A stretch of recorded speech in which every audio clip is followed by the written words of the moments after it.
back in 1927 an American socialist. Norman Thomas, 6 times candidate for president on the Socialist Party ticket, said the American people would never vote for socialism. But he said under the name of liberalism, the American people will adopt every fragment of the socialist program. There are many ways in which our government has invaded the precincts of private citizens, the method of earning a living. Our government is in business to the extent of owning more than 19,000 businesses covering 47 different lines of activity. This amounts to 1/5 of the total industrial capacity of the United States. But at the moment I'd like to talk about another way, because this threat is with us and at the moment is more imminent.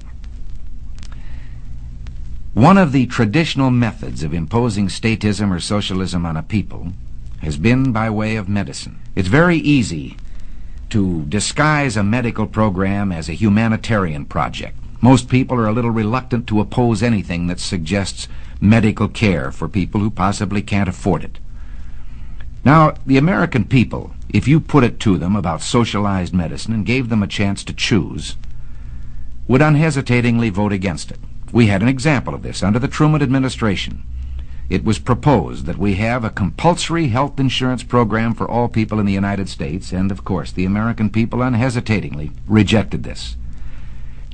So, with the American people on record as not wanting socialized medicine, Congressman Farrand introduced the Farrand Bill. This was the idea that all people of Social Security age should be brought under a program of compulsory health insurance. Now, this would not only be our senior citizens, this would be the dependents and those who are disabled. This would be young people if they are dependents of someone eligible for Social Security.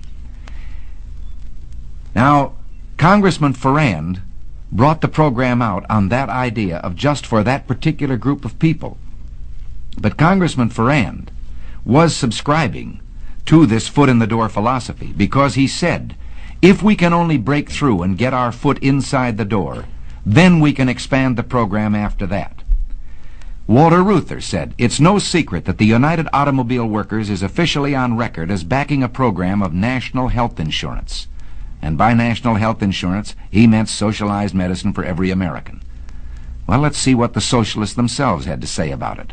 They say, once the Farrand Bill is passed, this nation will be provided with a mechanism for socialized medicine capable of indefinite expansion in every direction until it includes the entire population.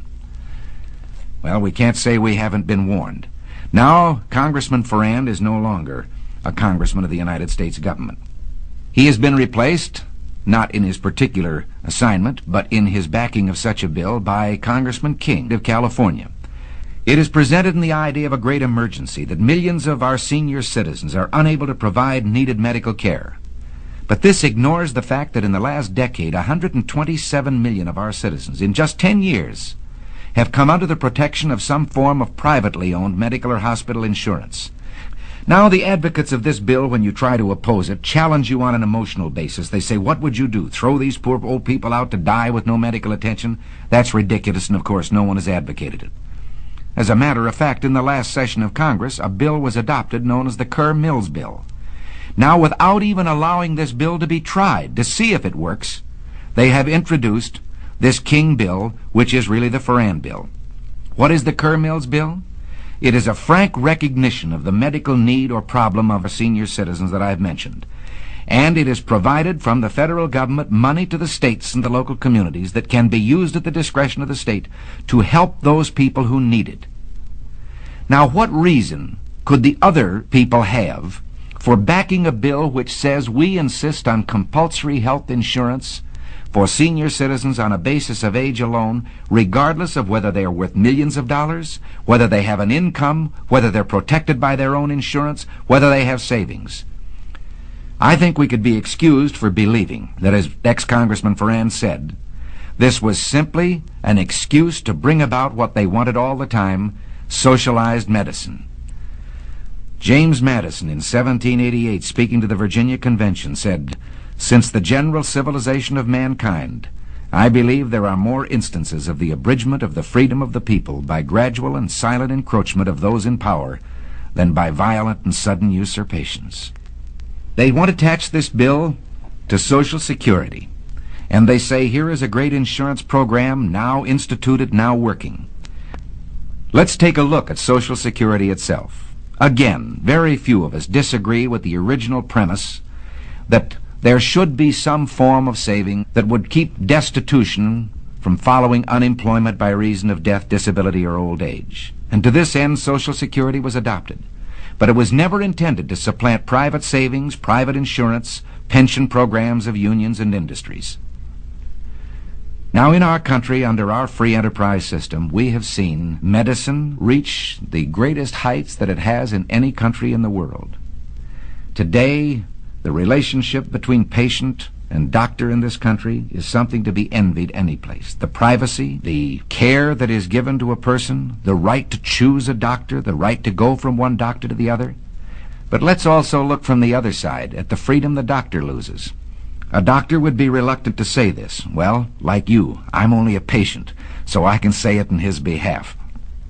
The doctor begins to lose freedoms. It's like telling a lie, and one leads to another. First, you decide that the doctor can have so many patients. They're equally divided among the various doctors by the government. But then the doctors aren't equally divided geographically.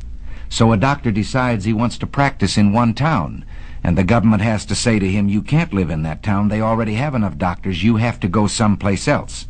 And from here, it's only a short step to dictating where he will go. This is a freedom that I wonder whether any of us have the right to take from any human being. I know how I'd feel if you, my fellow citizens, decided that to be an actor, I had to become a government employee and work in a national theater. Take it into your own occupation or that of your husband. All of us can see what happens once you establish the precedent that the government can determine a man's working place and his working methods, determine his employment. From here, it's a short step to all the rest of socialism, to determining his pay. And pretty soon, your son won't decide when he's in school where he will go or what he will do for a living. He will wait for the government to tell him where he will go to work and what he will do. In this country of ours took place the greatest revolution that has ever taken place in the world's history, the only true revolution. Every other revolution simply exchanged one set of rulers for another. But here, for the first time in all the thousands of years of man's relation to man, a little group of men, the Founding Fathers, for the first time, established the idea that you and I had within ourselves the God-given right and ability to determine our own destiny. This freedom was built into our government with safeguards.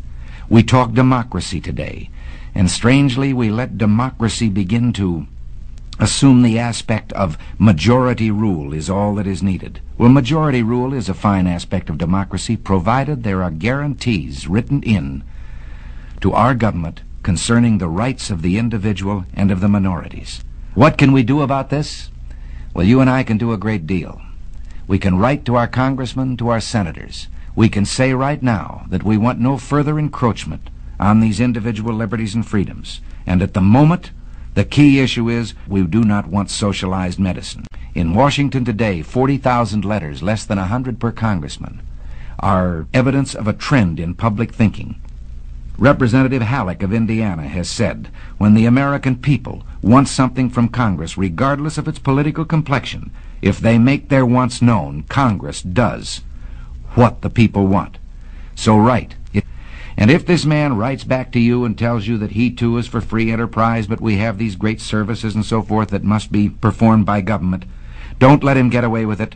Show that you have not been convinced. Write a letter right back and tell him that you believe in government economy and fiscal responsibility, that you know that governments don't tax to get the money they need. Governments will always find a need for the money they get, and that you demand the continuation of our traditional free enterprise system. You and I can do this. The only way we can do it is by writing to our congressman, even if we believe that he's on our side to begin with. Write to strengthen his hand. Give him the ability to stand before his colleagues in Congress and say, I have heard from my constituents and this is what they want. Write those letters now. Call your friends and tell them to write them. If you don't, this program, I promise you, will pass just as surely as the sun will come up tomorrow.